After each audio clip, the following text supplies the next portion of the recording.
s'il y en a qui s'en fichent royalement d'avoir la même voiture que tout le monde et qui la voient seulement comme un moyen de se déplacer d'un point A à un point B, il y en a pour qui c'est super important d'avoir une voiture qui se démarque des autres, d'avoir une voiture vraiment pas comme les autres. Alors aujourd'hui, je vous présente la Lancia Y qui pour le coup ne ressemble à aucune autre voiture, ou presque.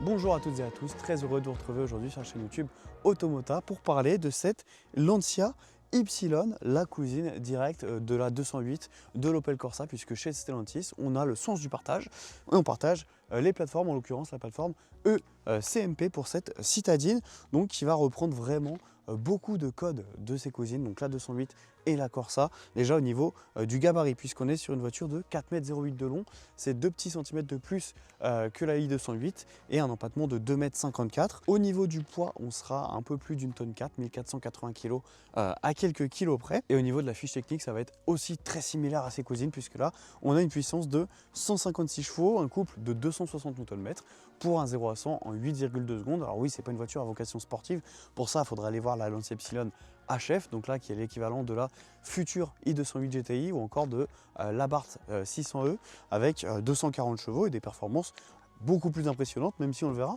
celles-ci elles sont quand même plutôt intéressantes. Au niveau de la batterie, là aussi ça va être du copier-coller avec une batterie de 48 kWh qui permet de parcourir à peu près 400 km en une seule charge en cycle WLTP, donc on tablera plus sur du 300, 320, peut-être 330 km si on fait attention. Donc on va vérifier aussi un petit peu la consommation qui est annoncée entre 14 et 15 kWh au 100 km. Mais avant toute chose, on va parler de la marque Lancia qui avait totalement disparu des radars en France depuis l'année 2017 et qui est revenue en 2024 avec cette Y en électrique et en thermique, donc sous pavillon Stellantis, et on va le voir quand même, il y a pas mal de points communs puisque comme je l'ai dit, chez Stellantis, on aime le partage, on partage plein de choses et c'est peut-être un petit peu dommage pour une voiture qui se veut tout à fait unique. Mais bon, déjà en termes de design, alors certes, si on regarde la voiture sur le côté, on peut éventuellement la confondre ou un petit peu trouver une ressemblance avec ses cousines, 208 et Corsa encore une fois. Mais dans le détail, voilà, je trouve que cette voiture elle a quand même quelque chose d'unique avec déjà voilà, ce gros logo en toutes lettres avec cette typographie que je trouve vraiment très jolie, qu'on va retrouver aussi à l'intérieur sur le compteur.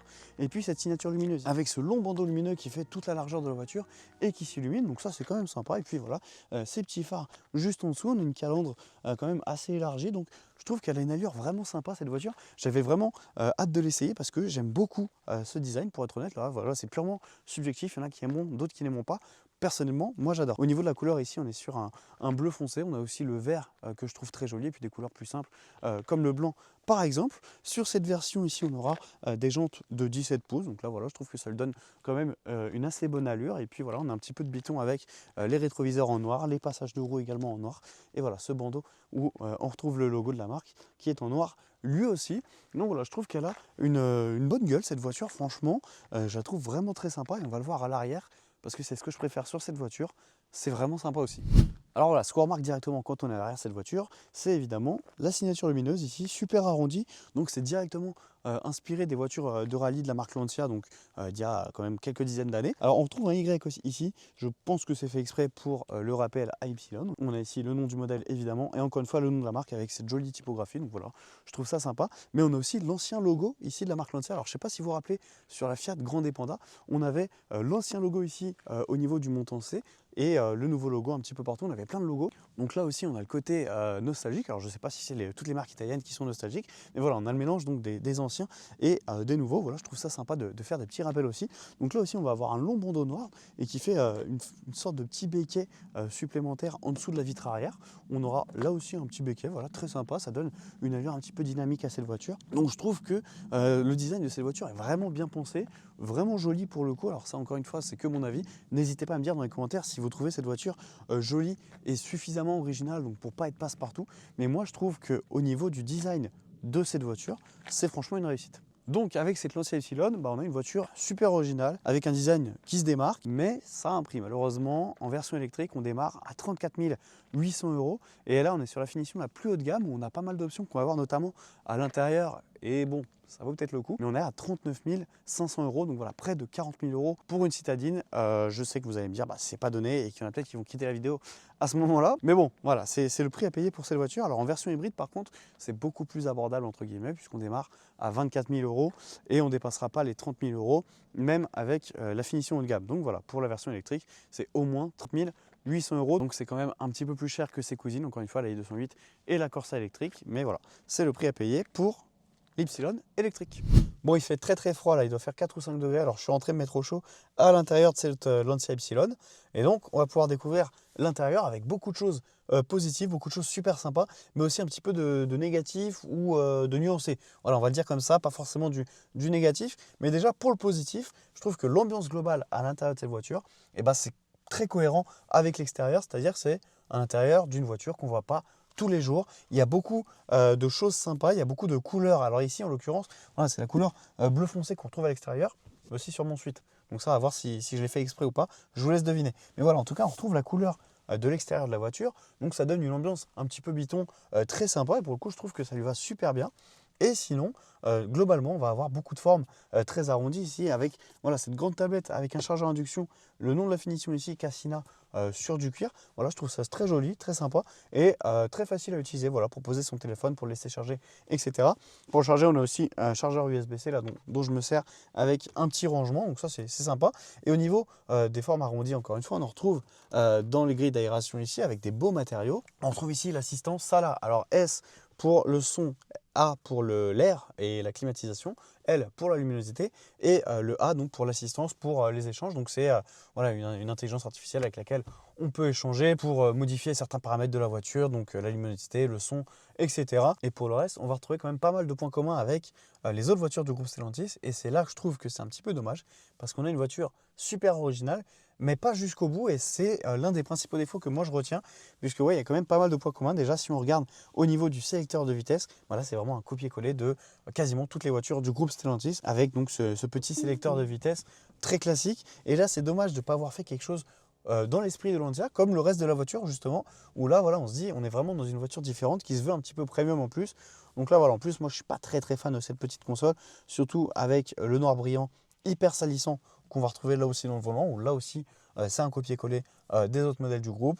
Là, bon, on a le gros Lancia au milieu, donc pour pas se tromper, on a un petit matériau sympa sur le bas du volant, mais c'est à peu près tout. Donc ça, c'est un petit peu dommage quand même à mon goût. Et pareil, au niveau de l'infodivertissement, donc on a deux écrans de 10,25 pouces. Et là, bah, on va retrouver vraiment la même interface que sur les autres voitures du groupe. Alors pour le coup, voilà, je trouve que cet écran il fonctionne bien, il est assez fluide et il permet d'accéder vraiment au réglage qu'il faut. Voilà, pour désactiver les ADAS, les petits bip bip qui prennent la tête, bon, voilà, c'est pas très compliqué. Il y a vraiment deux clics à faire sur l'écran. Voilà, c'est plus ou moins réactif, hein, c'est pas non plus un foudre de guerre en termes de réactivité. Mais voilà, ça suffit. On peut mettre Apple CarPlay, on peut mettre le GPS, etc. Donc voilà, il y a juste ce qu'il faut, c'est pas non plus, il n'y a pas de fioriture voilà, sur cet écran. Par contre, moi j'aime bien l'écran derrière le volant parce qu'en plus il est un petit peu reculé.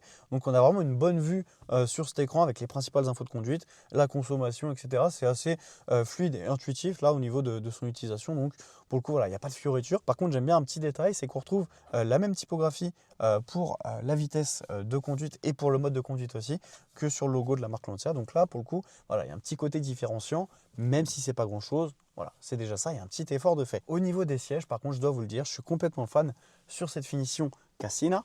On retrouve un petit revêtement en velours, c'est super joli, c'est de la même couleur que le reste de la voiture. Donc là, vraiment, ça correspond super bien. On a plein de couleurs disponibles sur Lancia, mais là, ici, on est sur une version vraiment super bleue. Donc, je trouve ça vraiment super. On a le Lancia qui est brodé dans l'appui-tête, donc ça fait des sièges vraiment très jolis. Presque luxueux, voilà, ça fait vraiment le charme à l'italienne. Moi j'aime beaucoup, on a l'impression d'être dans un sofa. Et puis au niveau du confort, bah voilà, c'est franchement super agréable. Ils ont l'air confortables et ils sont confortables. On le verra un petit peu plus pendant la conduite, mais voilà, c'est moelleux, c'est sympa. Et surtout, en option dans cette voiture, qui ne va pas justifier le prix, mais on comprend pourquoi c'est un petit peu plus cher, on a le siège maçon sur cette voiture. Donc le siège maçon sur une voiture citadine, c'est quand même assez rare. En général, on l'a sur des plus grosses voitures. Moi, je l'ai eu récemment sur le Ioniq 9 ou le V9 qui sont des voitures de plus de 5 mètres de long, des grands paquebots qui coûtent près de 100 000 euros. Donc là, je trouve que Niveau option, c'est quand même pas mal. On a également les sièges chauffants sur cette voiture. Donc au niveau du confort, voilà, c'est quand même pas mal, surtout là en hiver. Alors par contre, ce qui me dérange au niveau de l'ergonomie, c'est peut-être la place en largeur. Parce que moi, j'ai tendance à conduire un petit peu les jambes comme ça, surtout quand on active le régulateur, etc. Et là, vous l'avez peut-être entendu, bah, ça vient cogner ici et c'est vraiment pas agréable. On a une forme arrondie, c'est sympa. Mais par contre, ouais, ici, là, on a le genou qui va taper là. Et moi, des fois, ça me fait un petit peu mal. Même là, au niveau de la console centrale, donc je me dis, quelqu'un de plus grand que moi, de plus imposant, ça va être un petit peu compliqué. Donc ça, voilà, c'est un petit peu dommage au niveau du confort parce que bon, ça peut être vraiment pas agréable. Et pour finir, on va parler des rangements puisqu'on a ce qu'il faut. On en a dans les portières, on a un double porte-gobelet ici, on a un vide-poche là qui est quand même assez large, donc ça c'est cool.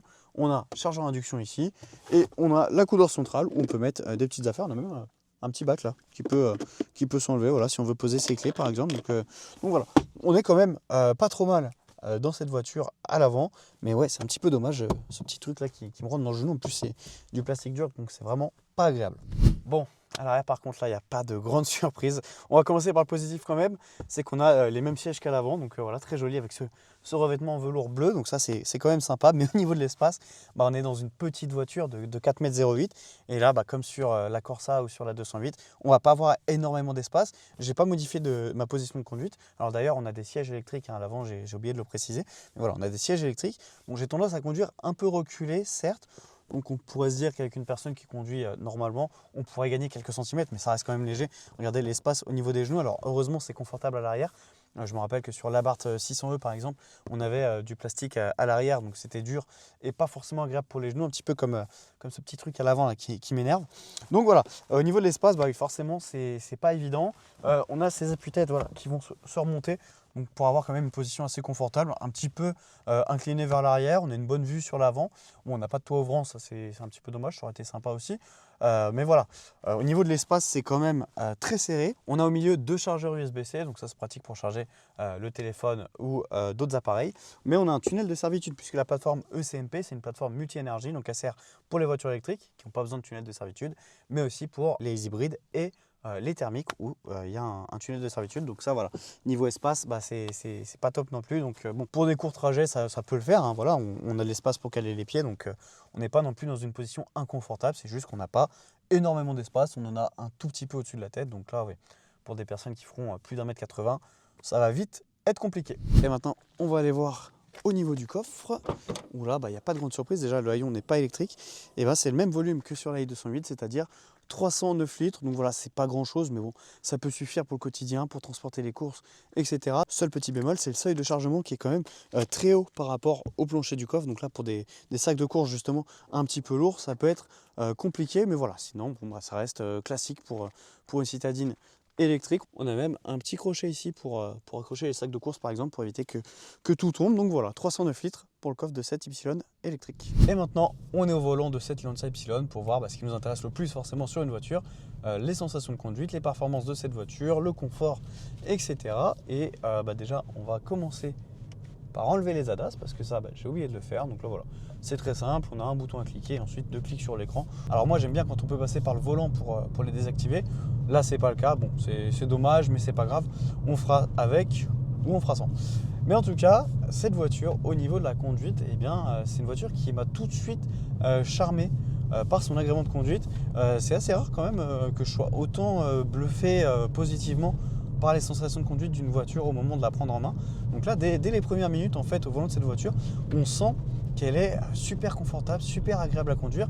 On a une direction qui est quand même très très souple, sans être non plus dans l'excès, et donc avec une voiture qui va avoir tendance à survirer.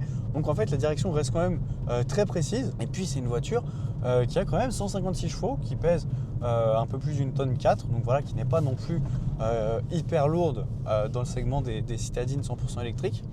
Et donc ça lui donne quand même pas mal de dynamisme. On a 260 Nm de couple, un 0 à 100 en 8,2 secondes. Donc comme j'ai dit en intro, c'est pas les chiffres les plus impressionnants, mais ça reste quand même plus que correct. Et donc pour un usage au quotidien, c'est vraiment super parce que voilà, quand on prend l'autoroute, moi j'ai pris un petit peu l'autoroute avec cette voiture, on n'a aucun souci franchement pour s'insérer, pour monter à 110 ou à 130 km/h et même pour faire des dépassements. Donc voilà, c'est une voiture assez fun quand même à conduire, vraiment très agréable encore une fois dans sa direction. Au niveau de l'amortissement, c'est plus que correct aussi, on n'est vraiment pas balancé. Bon là, en route sur des routes franchement dégueulasses, mais bon, ça va, on n'est pas non plus en train de sautiller, etc. Donc franchement, au niveau de l'amortissement, c'est très bien. Même pour passer des dodanes, etc., il n'y a pas de difficulté, il n'y a pas d'inconfort en fait. Donc on est vraiment très bien au volant de cette voiture. Le volant, pareil, on le prend bien en main. C'est quand même très agréable, c'est facile. Les boutons, voilà, sont faciles d'accès. C'est pas des boutons à retour haptique, ça je m'en suis déjà plaint dans plusieurs vidéos. Donc là, c'est un bon point d'avoir des vrais boutons sur le volant. Et puis c'est pareil, on a tout qui est à proximité, hein, que ce soit le porte-gobelet, le vide-poche, etc. Donc voilà, on s'y retrouve bien en fait dans cette petite voiture, même si encore une fois, quand la route est un petit peu bosselée, mon genou va cogner encore une fois à l'intérieur de la portière et je dois avouer qu'au bout d'un moment, ça fait un petit peu mal au genou. Donc bon, ça c'est vraiment le petit point négatif au niveau de la conduite, mais pour le reste, je veux dire que voilà, cette Y 100% électrique est très agréable. On a 3 modes de conduite, donc on a un mode normal, un mode éco et un mode sport, donc là c'est du classique. Le mode sport, on sent quand même la différence, puisque voilà, dès qu'on accélère un petit peu, dès qu'on appuie sur la pédale de droite, la voiture réagit franchement super bien. On a une très bonne accélération, donc voilà, ça permet aussi de se faire un petit peu plaisir sans faire de bêtises non plus, hein. C'est vraiment pas l'esprit de cette voiture d'avoir une conduite super dynamique, hein. Là encore une fois, il faudra se tourner vers la version HF que j'aimerais beaucoup essayer également. Voilà, les voitures un petit peu plaisir en électrique, moi j'aime beaucoup, comme l'Abarth 600e ou la future i208 GTI. Voilà, c'est des voitures que j'ai envie d'essayer et aussi de comparer entre elles, puisque elles sont forcément hyper ressemblantes. Donc voilà, voir un petit peu les différences, les nuances entre chaque voiture. En tout cas, il y a une différence sur cette voiture par rapport aux autres, au i208, au Corsa électrique, donc ces cousines, hein, comme j'aime bien les appeler. C'est les sièges, hein. Là franchement, ces sièges en velours, je le disais tout à l'heure au moment de présenter l'intérieur de la voiture, ils sont super confortables. La conduite c'est pareil, hein, franchement, voilà, dès qu'on a des bosses sur la route, des dodanes ou des défauts, on sent tout de suite qu'on est dans un petit matelas, dans un petit fauteuil, vraiment super confortable, c'est super agréable, donc on n'est pas du tout inquiété par des maux de dos ou quoi que ce soit. On est vraiment bien installé. Le maintien latéral, il pourrait être un petit peu amélioré. Là, pour le coup, on sent que c'est pas l'esprit de cette voiture.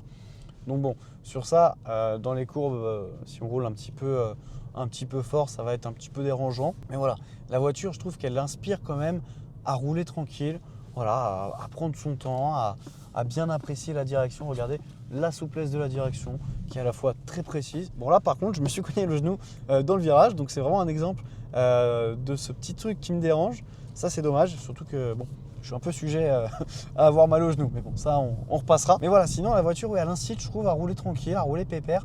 Voilà, on va souvent utiliser le mode éco pour pas trop consommer. La consommation, je reviendrai un petit peu plus tard dessus. Mais voilà, c'est super agréable. Et puis encore une fois, ces sièges super confortables. Là pour le coup, c'est vraiment réussi. On a le siège maçon qui fonctionne très bien. On a juste un bouton à appuyer ici. Et puis on a même le réglage pour les lombaires. Vous savez, on peut faire gonfler entre guillemets l'assise ou la dégonfler. Voilà, ça c'est vraiment sympa pour avoir la meilleure position de conduite possible et être vraiment confortable. Et là, on va passer sur des petites routes de campagne où c'est vraiment super agréable d'utiliser cette voiture. Toujours avec une conduite assez tranquille. Voilà, moi, je sais que la voiture a du couple, je sais qu'elle a un petit peu de puissance en stock, mais pour autant, j'ai pas envie de rouler comme un kéké, de faire pas n'importe quoi, mais d'avoir une conduite un petit peu trop dynamique. Voilà, j'ai envie de rouler tranquille avec cette voiture, c'est vraiment ce qui m'inspire. Et au niveau du confort, confort auditif, on est vraiment bien servi puisque niveau insonorisation, c'est vraiment excellent. On n'a pas beaucoup de bruit d'extérieur. Si la route est vraiment mauvaise, on va avoir des petits bruits de roulement, mais ça, c'est sur n'importe quelle voiture, j'ai envie de dire. Mais là, voilà, on roule à 80 et franchement, on n'entend quasiment rien à l'extérieur. On a un tout petit bruit de vent, un tout petit bruit de roulement, mais c'est vraiment super agréable. J'ai pas besoin de parler fort, etc. Donc franchement, niveau confort, là encore une fois, voilà, je me dis, je me mets à 80. De temps en temps, c'est frustrant de rouler à 80 sur des routes de campagne comme ça. Mais là, pour le coup, je me dis, allez, on profite du trajet. Et c'est vraiment ce que cette voiture m'inspire. C'est un petit peu la Dolce Vita italienne. Voilà, on a une voiture confortable, une voiture toute mignonne et qui incite à rouler tranquille, à profiter, voilà, à mettre un petit peu de musique ou à parler à mes chers spectateurs. Voilà, ça me fait super plaisir d'être dans une voiture comme ça et de vous la présenter parce que là, pour le coup, je trouve que la proposition est vraiment originale et réussi dans l'ensemble. Pour les aides à la conduite, là ça va passer sur le volant, donc par exemple pour le régulateur de vitesse, etc. Donc là c'est du classique, il n'y a pas de fioritures non plus, on est vraiment sur du classique de la marque Stellantis, au même niveau que le sélecteur de vitesse et de mode de conduite. Voilà, au niveau des écrans, c'est très bien aussi puisque j'ai même le GPS qui est intégré, ça je viens de le découvrir, le GPS qui se met sur l'écran derrière le volant. Donc je ne suis pas obligé de passer par l'écran d'infodivertissement et c'est vrai que c'est bien pour rester concentré sur la route. Là par contre ce qui est bien, c'est qu'on n'a pas de caméra qui va me dire que je ne suis pas concentré, etc., que je baille, que je suis fatigué. Ça, on l'a sur de plus en plus de voitures et c'est franchement quelque chose qui m'énerve. Donc bon, quand on peut s'en passer, franchement c'est super. Et là voilà, on s'insère sur une route à 90 et niveau accélération, c'est fluide, hein, franchement, il n'y a aucun souci, la voiture réagit très très bien. Il y a ce couple. En fait, ce n'est pas des chiffres qui sont exorbitants, mais on se rend compte que c'est largement suffisant et qu'au final, rouler en électrique, ça permet pas mal de choses super sympas. On a aussi un mode de régénération sur cette Lancia Ypsilon électrique, donc comme sur beaucoup de voitures électriques. C'est le mode B, là, le mode brake sur le sélecteur de vitesse, donc qui permet à la voiture, voilà, par exemple, on va arriver à un rond-point, de ralentir un peu plus fort qu'à la normale sans toucher à la pédale de frein, donc juste en relevant le pied de l'accélérateur. Voilà, il est assez discret quand même, il faut, voilà, là je m'y suis pris un petit peu en avance et j'ai quand même dû reprendre le frein avec la pédale de frein. Donc voilà, il est discret, il a le mérite d'être là, mais voilà, pour s'arrêter, il faudra quand même majoritairement repasser par la pédale de frein. Alors par contre, c'est vrai que pour le confort visuel, un toit panoramique, ça n'aurait pas été de refus pour avoir peut-être un peu plus de luminosité à l'intérieur de cette voiture, puisque là on a beaucoup de noir et cette couleur bleue qui est très foncée. Donc bon, ça fait un intérieur qui n'est pas forcément hyper lumineux. C'est un petit peu dommage, ça serait quand même sympa peut-être d'avoir plus de luminosité. Alors je ne sais pas si le toit panoramique est en option ou pas, mais voilà, ça pourrait être sympa pour avoir encore une meilleure ambiance dans cette voiture, même si les fenêtres sont assez grandes, notamment le pare-brise. Donc bon, ça permet quand même d'avoir un petit peu de lumière. Au niveau de la consommation, puisque forcément c'est ce qui nous intéresse, moi j'ai la voiture depuis quelques jours, j'ai roulé 86 km. Pour le coup, c'est vraiment conduite mixte, hein. Il y a de la ville, il y a des routes de campagne, la nationale et même un petit peu d'autoroute. Moi, je suis à 16,5 kWh au 100 km. Donc voilà, je trouve que c'est quand même correct. Ça pourrait être un petit peu mieux. Mais après, voilà, comme je dis à chaque fois, ne vous fiez pas forcément à la consommation pendant les essais, puisque bon, on pousse un petit peu plus les voitures qu'à la normale. Même si j'ai roulé quand même assez tranquille avec cette voiture, et de temps en temps, j'ai voulu voir un petit peu ce qu'elle avait dans le ventre. Donc voilà, on sera peut-être en dessous des 16 kWh au 100 km sur un usage mixte au quotidien. Donc c'est quand même pas trop mal. Mais en ville, c'est vraiment super au niveau de la consommation. Là, voilà, on est sur une voiture citadine, pas trop lourde et sans excès. Donc en ville, en tout cas, ça sera vraiment excellent. Et je trouve que même sur autoroute, la consommation ne s'envole pas, elle ne va pas exploser. Donc voilà, ça permet quand même de voir large. Je pense qu'au niveau de l'autonomie, on sera un petit peu au-dessus des 300 km. On n'aura pas les 400 km annoncés, mais ça c'est sur malheureusement toutes les voitures électriques. C'est dommage ce WLTP qui ne donne pas des chiffres concrets. Mais voilà, on sera à peut-être 300-320 km en faisant un petit peu attention. C'est donc la fin de l'essai de cette Lancia Ypsilon électrique en finition Cassina, donc la plus haut de gamme, avec un prix, je le rappelle, de 39 500 €, qui sera sans doute son gros point faible, puisque sinon cette voiture a beaucoup de choses pour plaire. Déjà en termes de design, voilà, j'en ai énormément parlé pendant cette vidéo, alors n'hésitez pas à me dire vous ce que vous pensez de ce design. Est-ce qu'il est assez original? Est-ce qu'il vous plaît? Est-ce qu'il vous charme? En tout cas moi il m'a charmé, et cette voiture m'a charmé globalement avec ses prestations en termes de conduite, en termes de confort. Alors voilà, il y a quelques petits défauts, notamment le trop de Stellantis peut-être. Alors j'ai rien contre Stellantis, loin de là, mais je trouve que pour une voiture qu'on veut originale, la plus originale possible, et bien mettre beaucoup de choses qui sont communes à beaucoup de marques de l'univers Stellantis. On va retrouver du Fiat, de l'Abarth, du Peugeot, de l'Opel ou même du Citroën dans cette voiture. C'est un petit peu dommage. Là pour le coup, je pense que la prise de risque, elle aurait du sens, voilà, de faire de cette voiture vraiment une voiture tout à fait unique. Mais voilà, sinon je trouve que globalement cette voiture est très plaisante. Alors oui, il y a un prix qui est vraiment très élevé, surtout dans cette version. Un peu moins, quand même 34 800 € en entrée de gamme, ça reste un prix, j'en suis conscient. Mais voilà, si on se concentre vraiment sur les prestations offertes par cette voiture, je trouve qu'on est vraiment sur quelque chose de qualitatif, de cohérent avec l'univers de la marque. Donc une marque qui se veut un petit peu premium, avec ce confort et ce charme à l'italienne qu'on retrouve notamment au niveau des sièges, qui sont, je pense, mon plus gros coup de cœur de cette voiture. Au niveau des points négatifs, donc à part le prix dans cette voiture, moi, ce sera vraiment la présence de trop de plastique dur, surtout celui-là qui rentre dans le genou et qui est donc vraiment pas confortable. Ça, c'est un petit défaut. Alors, ça peut se corriger, je pense, peut-être remplacer ce matériau par celui qu'on a au-dessus dans la portière et le faire un petit peu plus confortable, peut-être faire plus d'espace pour les jambes, mais ça reste compliqué sur une voiture compacte. Donc, globalement, je trouve que la proposition de la Lancia Ypsilon est très intéressante, mais à un certain prix et avec quelques petits défauts. C'est donc la fin de cette vidéo. Voilà, je la termine sur le 3/4 arrière de cette voiture qui est ma partie vraiment préférée de cette Ypsilon. Donc pour répondre à la question au début de vidéo, oui, j'ai fait exprès de mettre un pull de la même couleur. Voilà, je trouvais ça sympa de s'accorder. Je vais peut-être le faire sur d'autres voitures, même si je risque de manquer un petit peu de coloris dans ma garde-robe. Mais voilà, en tout cas, c'est la fin de cet essai et de la vidéo sur la Lancia Ypsilon. Donc j'espère qu'elle vous aura plu, j'espère qu'elle vous aura appris des choses sur cette voiture, sur la marque en elle-même.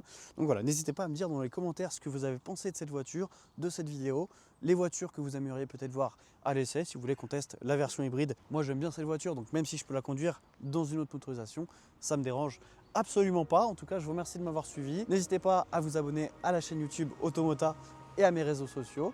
Et puis moi je vous retrouve pour un nouvel essai.